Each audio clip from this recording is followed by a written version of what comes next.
Shri Venkateswara gold తాకట్టులో ఉన్న మీ బంగారాన్ని విడిపించి కొనబడును.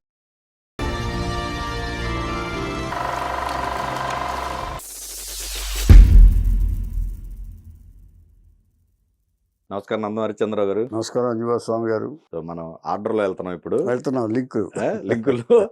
సో మొన్నేమో ఆ రాధిక గారు సంబంధించింది శరత్ కుమార్ గారు వెయిటింగ్ ఎందుకు వారికి సంబంధించి వారిని కూడా పరిచయం చేద్దాం ప్రేక్షకులు. శరత్ కుమార్ గారు కూడా చాలా సినిమాలు చేశారండి. అయ్యో ఆయన అసలు ఆయన జీవితమే ఒక ఇది ఒక మంచి దారిలో నడిచిన హీరో ఆయన శరత్ గారు.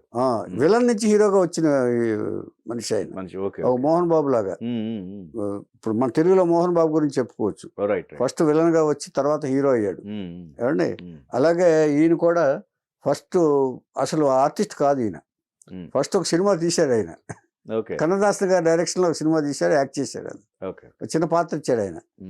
ఆ తర్వాత ఆయన ఎంకరేజ్ చేస్తేనే ఆయన రెండో సినిమాలో కూడా చేశాడు ఆయన. ఎవరు? శరత్ కుమార్ గారు. అది అలాగా. అది దానికి ఏంటనేది చెప్తాం. నటుడు, నిర్మాత, దర్శకుడు, గాయకుడు, పొలిటీషియన్, బాడీ బిల్డర్. ఈ మెయిన్ చెప్పుకోవాల్సి ఏమండి. ఈయన పుట్టింది ఢిల్లీలో. రామనాథన్ గారు అంటే రామనాథన్ శరత్ కుమార్ ఈయన పేరు. ఆర్ శరత్ కుమార్ అంటే రామనాథన్ శరత్ కుమార్ అంటే తమిళనాడులో తండ్రి పేరు ముందు పెట్టుకుంటారు వాళ్ళు, ఇంటి పేరు. మనలాగా ఇంటి పేరు సపరేట్గా ఉండదు, తండ్రి పేరే ఇంటి పేరు. అది కూడా క్లారిటీ ఇవ్వాలి మనం. రామనాథన్ శరత్ కుమార్ గారు ఢిల్లీలో 1954లో పుట్టారు. తల్లి పుష్పలీల గృహిణి. ఆయన ఆల్ ఇండియా రేడియోలో పనిచేసేవారు ఢిల్లీలో. ఆల్ ఇండియాలో పనిచేస్తూ ఆ తర్వాత షిఫ్ట్ అయ్యాడు ఆయన. అక్కడి నుంచి ప్రెస్ ఇన్ఫర్మేషన్ బ్యూరో అనేది ప్రెస్ ట్రస్ట్ ఆఫ్ ఇండియా ఉంది కదా ఒకటి మన దీంట్లో, అది చెన్నైకి షిఫ్ట్ అయ్యాడు ఆయన. జర్నలిస్ట్ ఆయన. దీంట్లో వస్తూ చెన్నైకి షిఫ్ట్ అయ్యి చెన్నై వచ్చాడు. వచ్చిన తర్వాత ముందు స్కూల్లో వేశారు, రాజా ముత్తయ్య స్కూల్లో వేశారు. తర్వాత సెంట్రల్ స్కూల్ అని అదేదో ఒక టెక్నాలజీ స్కూల్ ఏదో ఉంది, దాంట్లో చదివాడు ఆయన 10th వరకు. ఆ తర్వాత లయోలా కాలేజీలో చదివాడు ఇంటర్ వరకు. ఆ తర్వాత న్యూ కాలేజీలో చదివాడు degree, BSc science student.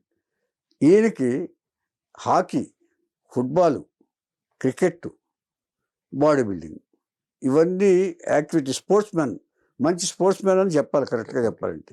Sarath Kumar is a sports man. Body building అంతా బాగా ఇచ్చేసేవాడు, వెయిట్ లిఫ్టింగ్ చేసేవాడు ఆయన ఏమండి. అలాగే మిస్టర్ మెడ్రాస్ యూనివర్సిటీ అని టైటిల్ కూడా సాధించాడు ఆయన యూనివర్సిటీ పోటీల్లో. Mister Madras university, mister Madras of university అని ఒక టైటిల్ కూడా పాల్గొని సాధించాడు ఆయన. మంచి పర్సనాలిటీ మెయింటైన్ చేసేవాడు ఆయన. ఈ చదువు అయిపోయిన తర్వాత, బిఎస్సి అయిపోయిన తర్వాత ఈయన ఏం చేశారు, దినకరన్ అనే పత్రిక ఓపెన్ చేశారు బెంగళూరులో. ఆ బెంగళూరు వెళ్ళి ఈ పేపరు ప్రోపగాండా చేయడానికి ఏం చేసేవాడు అంటే ఈయన షాపులకి ఈ పేపర్లన్నీ సైకిల్ మీద తీసుకెళ్ళి వేసేవాడు ఆయన. బెంగళూరు వెళ్ళి ఆ జాబ్ వచ్చింది. అలాగే వస్తే వెళ్ళి షాపులో అయిన తర్వాత అక్కడి నుంచి ఇక రిపోర్టర్గా మారాడు అదే దినకరన్లో. అంటే ఒక దీనికి అవటానికి, జర్నలిస్ట్ అవడానికి దారి ఏది ఉంటో ముందు అది చేశాడంటే ముందు వెళ్ళి జాయిన్ అయ్యాడు. రిపోర్టర్ ఇమ్మీడియట్గా ఎవరు తర్వాత కొంచెం పరిచయాలు పెంచుకుని ఆ తర్వాత రిపోర్టర్ అయ్యాడు అక్కడ. రిపోర్టర్ అయిన తర్వాత అది కూడా కొంచెం ఆయనకి ఎక్కల ఏటో వచ్చిన తర్వాత ఒక ట్రావెల్ ఏజెన్సీ పెట్టాడు ఆయన మెడ్రాస్లో. మెడ్రాస్ వచ్చి ట్రావెల్ ఏజెన్సీ పెట్టాడు. ట్రావెల్ ఏజెన్సీ హ్యాపీగా రన్ అవుతుండగా బాగా మంచి లాభాలు వచ్చిన తర్వాత కన్నదాసన్ గారితో పరిచయం వచ్చింది. ఏదో ట్రావెల్ ఏజెన్సీ ద్వారానే పరిచయం ఉంటుంది, టికెట్లకు ఏదైనా ఇచ్చేస్తున్నప్పుడు పరిచయం అయి ఉంటుంది. కన్నదాసన్ గారితో ఒక సినిమా కథ డిస్కస్ చేసి కన్నదాసన్ గారి డైరెక్షన్లోనే సినిమా తీశారు శరత్ కుమార్. సినిమా తీసిన అందులో ఒక పాత్ర కూడా వేశారు నిర్మాత. అదే ఒకటే సినిమా తీశాడు ఈయన. తర్వాత నువ్వు బాగుంటావయ్యా, నువ్వు మనిషి బాగుంటావు అని చెప్పేసి ఎంకరేజ్ చేశారు కన్నదాసన్ గారు. తను తీసిన రెండో సినిమా డైరెక్షన్ సినిమా కూడా దాంట్లో కూడా ఆయన వేషం వేసిన తర్వాత ఈ తతంగం జరుగుతుండగా 1974లో అక్కడ యూనివర్సిటీ మిస్టర్ మెడ్రాస్ బాడీ బిల్డర్గా వచ్చింది ఆయన. ఆ తర్వాత అలా ఈ జాబులన్నీ చేసి సినిమాలు అయిపోయిన తర్వాత 84లో ఛాయ అనే అమ్మాయితో పెళ్లి జరిగింది. ఛాయాదేవి, దేవి కూడా లేదు, ఛాయ గారితో పెళ్లి జరిగింది. పెళ్లి జరిగితే వాళ్ళకి 2 కుమార్తెలు పుట్టారు. ఒకటి వరలక్ష్మి, 2 పూజ. వరలక్ష్మి శరత్ కుమారు, పూజ శరత్ కుమారు. వరలక్ష్మి ఈ మధ్యనే పెళ్ళి అయిందని కూడా తెలుసు మనకి ఏమండి.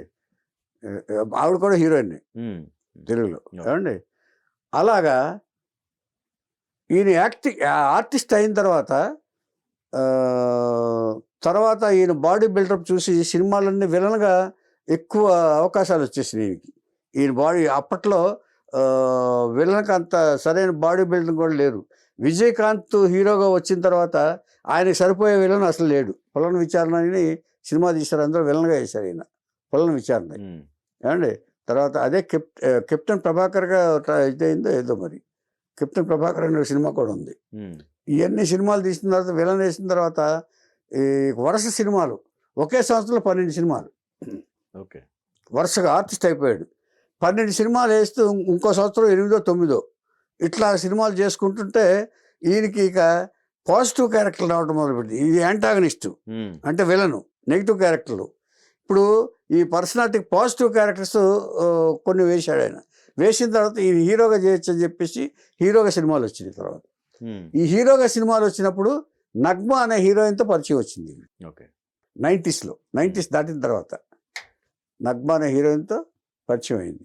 పరిచయం వచ్చిన తర్వాత వాళ్ళిద్దరికి ఒక అనుబంధం ఏర్పడి ఇన్ఫాచ్యుయేషను అనుకోండి, ఏదైనా కనుకోండి, అది వచ్చిన తర్వాత ఈ వార్తలు ఛాయ్ గారికి చేరి ఇది స్టార్ట్ అయింది, స్ట్రగుల్ స్టార్ట్ అయింది.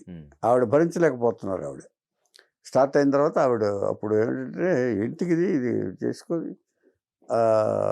ఇది నాకు నచ్చదు అని చెప్పి వార్నింగ్ ఇచ్చింది ఆవిడ. అయినా కూడా ఒకసారి ఏర్పడిన తర్వాత అది అంత తొందరగా పోదు. ఏదో ఒక బ్రహ్మాండమైన ఇది జరిగితే తప్ప పోదు.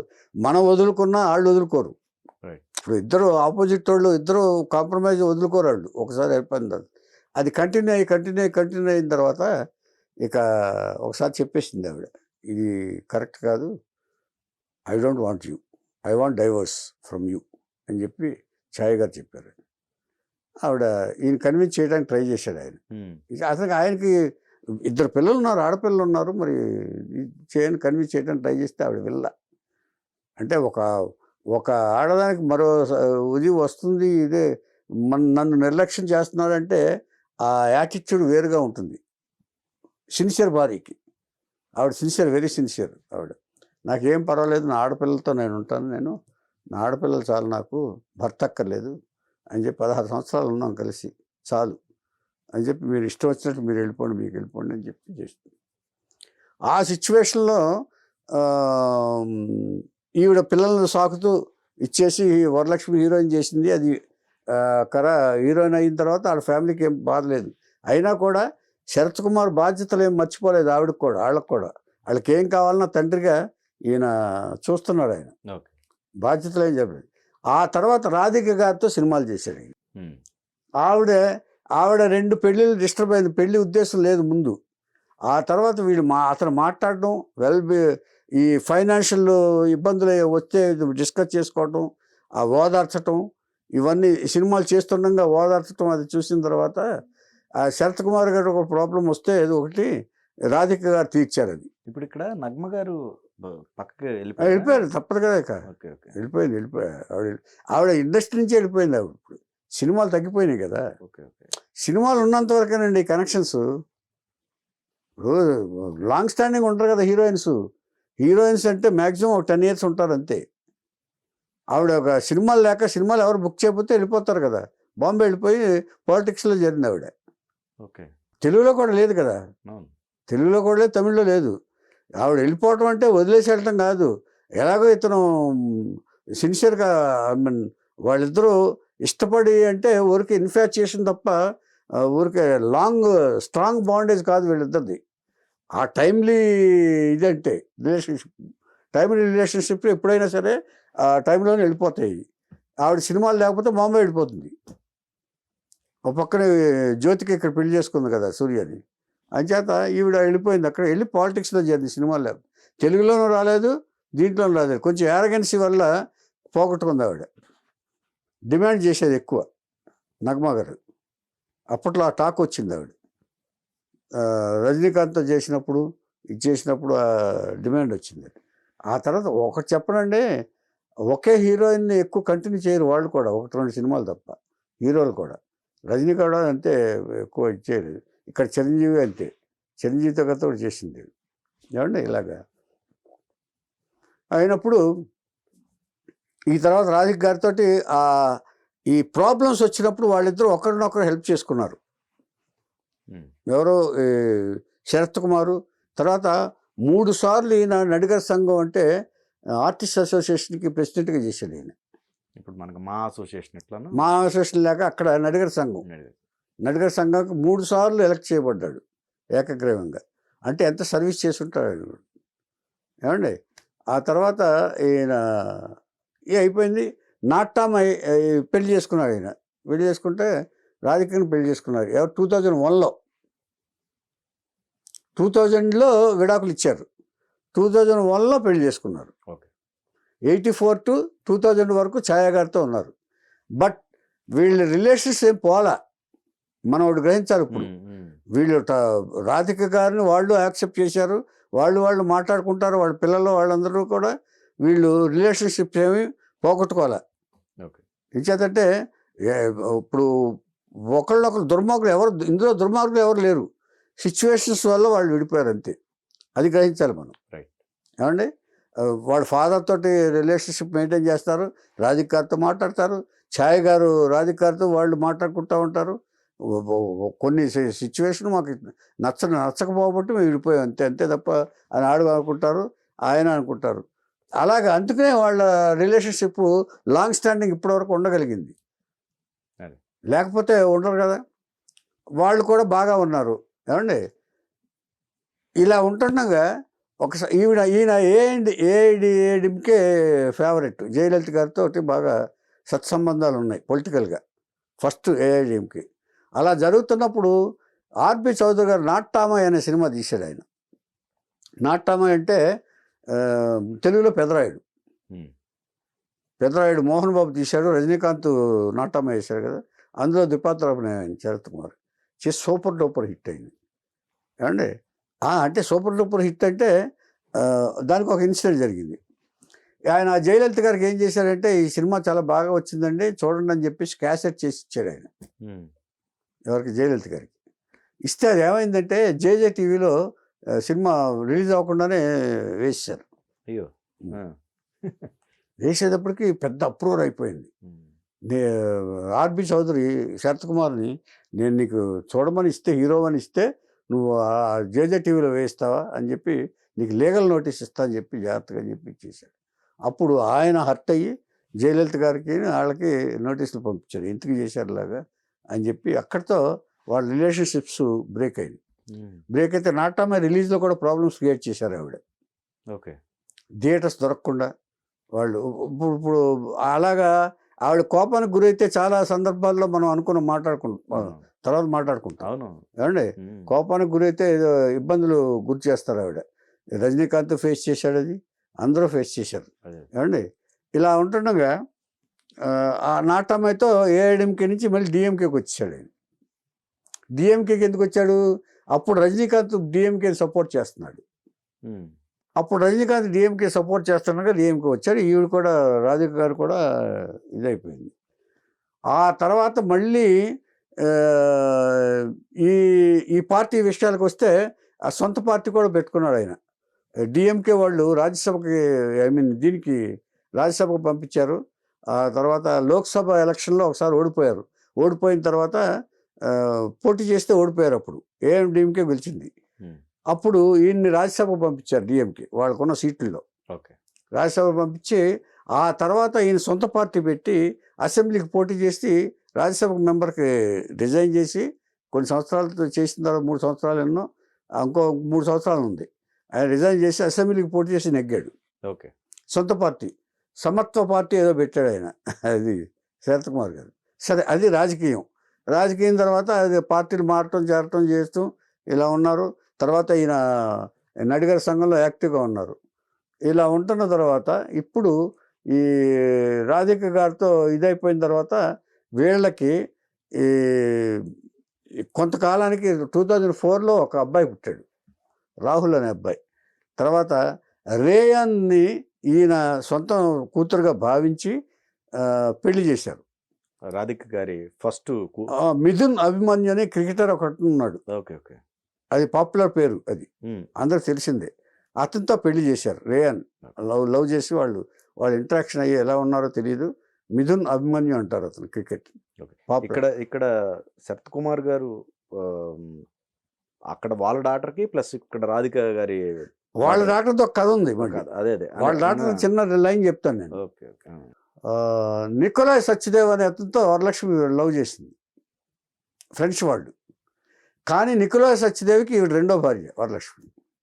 నికోలాయ్ సత్యదేవ్ అనే అతను ఆల్వేస్ చాలా రిచెస్ట్ పర్సన్. డైలీ అది కూడా చెప్తాను 2 ముక్కలు. వరలక్ష్మి వీళ్ళకి సంబంధించింది కాబట్టి.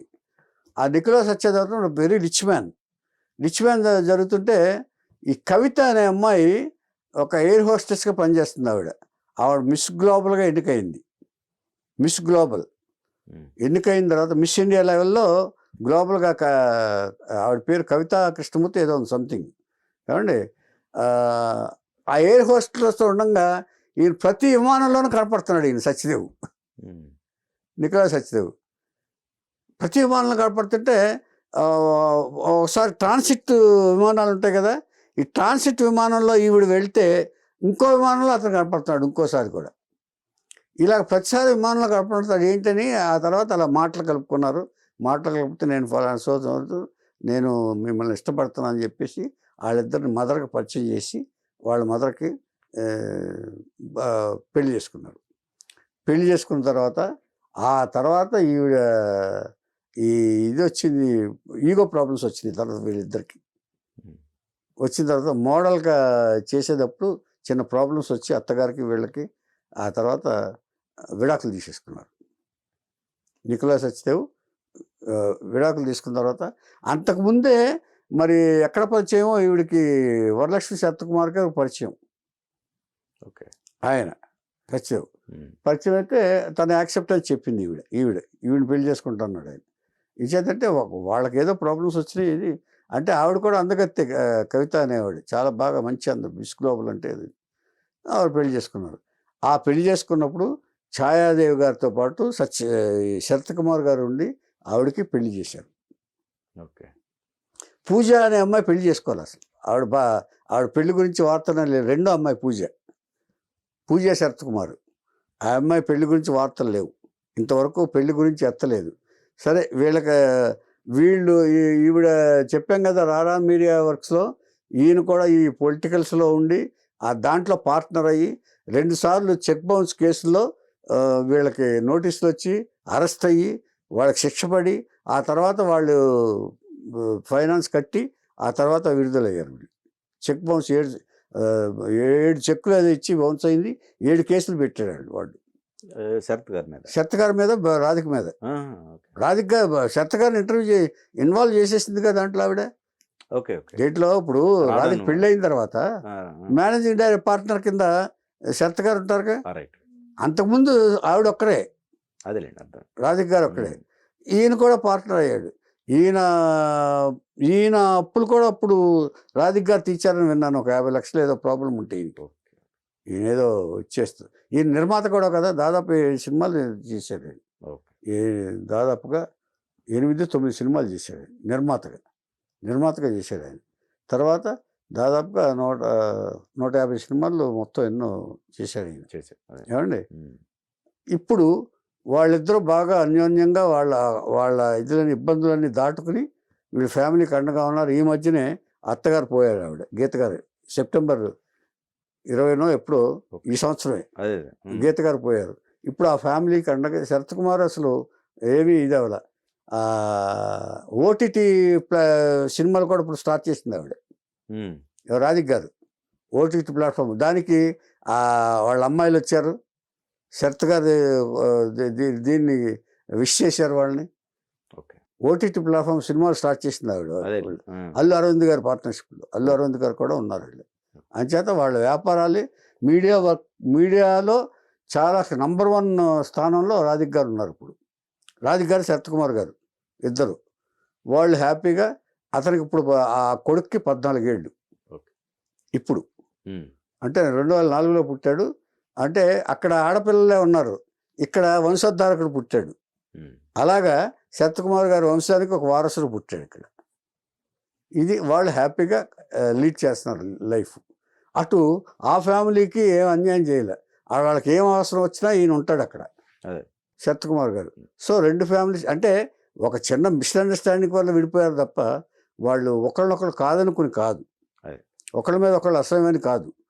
ఇది సిచ్యువేషన్ యాక్సిడెంటల్గా జరుగుతూ ఉంటాయి ఒక్కొక్కళ్ళు దీంట్లో. అంచేత అది వాళ్ళ 2 ఫ్యామిలీస్ బాగా చూసుకుని శరత్ కుమార్ గారు హ్యాపీగా ఉన్నారు. హీఈస్ ఎ జెంటిల్మెన్, అంత సందేహం లేదు. ఓకే. లేకపోతే 3 సార్లు కంటిన్యూస్గా యునానిమస్గా నడిగర్ సంఘానికి అధ్యక్షం చేయరు. అదేలే. పైగా మేధావులు ఉన్న దీంట్లో. ఉమ్, ఉమ్, దాంట్లో ఎంఆర్ రాధా గారు అబ్బాయి రాధా కూడా, వాళ్ళ అన్నయ్య కూడా, రాధిక్ గారు అన్నయ్య కూడా సెక్రటరీ. రైట్. ఎంఆర్ రాధా గారు అబ్బాయి రాధారవి రాదర్. ఓకే. చాలా కాలం నుంచి. ఉమ్, ఆయన ఇప్పటి నుంచి కాదు, శరత్ కుమార్ గారి కంటే ముందు నుంచి ఆయన. సో ఆ హాఫ్ బ్రదర్స్గా వీళ్ళతో కాంటాక్ట్స్ కూడా ఉన్నారు వాళ్ళు. రాధారవి గారుగా ఎంఆర్ఆర్ వాసు చనిపోయాడు, ఆయన ఆర్టిస్ట్ కూడా అచ్చం ఎంఆర్ రాధా గారి లాగానే ఉంటాడు ఆయన. అంచేత ఆయన కూడా మంచివాడంట ఎంఆర్ రాధా గారు. ఉమ్, అదేదో యాక్సిడెంటల్గా ఎంజీఆర్ తోటి విభేదం వచ్చింది కానీ. సో ఒక కళాకారుల కుటుంబం మొత్తం వీళ్ళందరూ కూడా, ఒకళ్ళు మ్యూజిషియన్, అందులో ఏమో రాధా గారి అబ్బాయిల్లో ఒకళ్ళు 2-3 ఆర్టిస్టులు. సో మొత్తం కళాకారుల కుటుంబం అది. అందరూ హ్యాపీగా ఉన్నారు. ఇప్పుడు ఈ మధ్య ఛాయా గారు కూడా యాక్ట్ చేస్తున్నారంట. వరలక్ష్మి గారితో మదర్గా యాక్ట్ చేస్తూ మొదలు పెట్టారంట ఆవిడ ఉమ్. ఈ మధ్యన ఒక పిక్చర్లో వరలక్ష్మి మదర్గా. అవునా? ఛాయ గారు లేరుగా? ఉన్నారుగా ఛాయా గారు, శరత్ కుమార్ భార్య, గీత గారు కాదు, ఓకే. ఓకే. శరత్ కుమార్ గారి భార్య. ఓకే. ఓకే. రైట్. ఛాయ అంటే శరత్ కుమార్ గారు ఫస్ట్ భార్య. ఫస్ట్ మరి. ఆవిడ కూడా యాక్టింగ్ మొదలు పెట్టారు. ఆవిడ వరలక్ష్మి మదరు అదే. ఇంకా చెప్పాలంటే. రైట్. రైట్. ఏమండి, ఉమ్, ఆవిడ కూడా ఈ మధ్య ఒక సినిమాలో మదర్గా వేశారంటే చాలా బాగున్నారంట ఆవిడ. ఉమ్, సో ఆవిడ కూడా ఇండివిజువల్గా సంపాదించడం మొదలు పెట్టారు ఆవిడ. ఓకే. కూతురు మీద కాకుండా ఆవిడ కూడా ఇప్పుడు ఆర్టిస్ట్గా ఇచ్చారంటే వాళ్ళ ఫ్యామిలీకి ఒక ఇండివిజువాలిటీ వస్తుంది. రైట్. అది ఇది వాళ్ళ ఫ్యామిలీ.